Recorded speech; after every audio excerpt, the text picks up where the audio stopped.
Shalom saudaraku, mari kita akan membaca dan merenungkan bagian firman di saat ini, dan marilah kita berdoa. Tuhan yang begitu baik, yang kami kasihi, dan yang selalu mengasihi kami, tuntunlah kami di hari ini dengan terang firman-Mu, agar firman-Mu menjadi pelita dan pedoman dalam kami melangkah. Di dalam nama Tuhan Yesus, kami berdoa. Amin. Saudara yang diberkati Tuhan, kita akan membaca firman dalam Lukas pasal 24, ayat 44 sampai 45.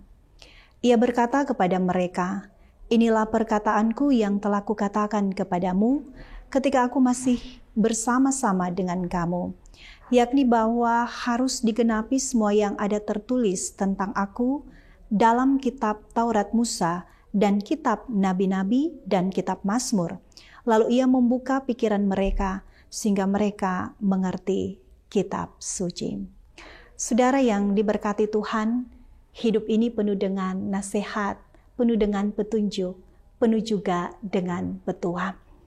Tetapi apakah kita sendiri sanggup melakukan setiap petua, petunjuk dan nasihat yang juga bisa kita sampaikan kepada orang lain? Seorang ayah, ia menasihati anaknya untuk rajin ke gereja. Sementara itu ia adalah orang yang jarang ke gereja. Atau seorang ibu, ia bisa saja mengajarkan anak-anaknya untuk bisa berlaku adil. Sedangkan dia sendiri adalah seorang ibu yang pilih kasih.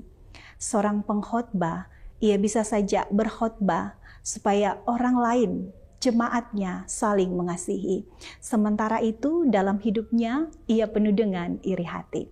Atau orang tua yang selalu melarang anak-anaknya untuk berkata kotor misalnya. Tetapi ketika mereka bertengkar, kata-kata kotor itulah yang keluar. Itulah hidup saudara-saudara.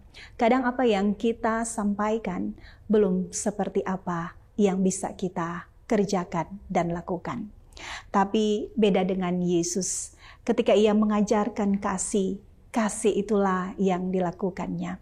Ketika ia mengajarkan kepada kita untuk rela berkorban, maka pengorbanan itulah yang sudah dilakukannya. Apa yang ia sampaikan, itu yang ia lakukan. Dan janjinya adalah janji yang pasti dan nyata. Saat ia berkata bahwa ia akan bangkit pada hari yang ketiga, hal itu digenapi. Tuhan tidak pernah gagal menepati janjinya. Saudara yang diberkati Tuhan, sesungguhnya kita menyadari tidak ada satu kebaikan di dalam kehidupan kita yang membuat kita layak menerima kebaikan Tuhan.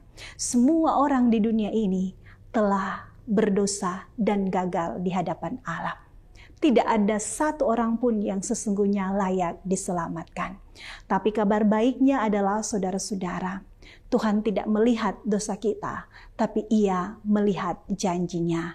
Janji bahwa Ia akan memberikan keselamatan lewat pengorbanan Kristus di kayu salib, dan keselamatan itu menjadi bagian kita.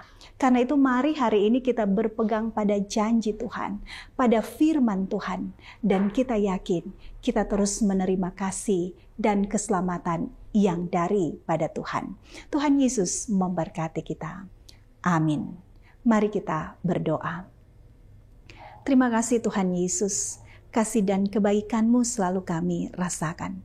Dan itulah yang hendak kami nikmati ketika kami melangkah menjalani hari ini dengan penuh syukur. Tuhan berkati kami dan sertai kami. Kami berdoa di dalam nama-Mu. Amin. Tenanglah kini hatiku, Tuhan memimpin langkahku di tiap saat dan kerja. Tetap ku rasakan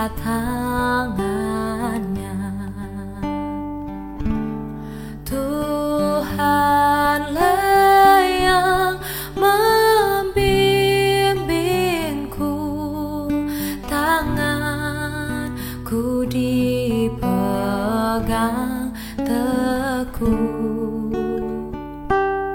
Hatiku berserah penuh, tanganku dipegang.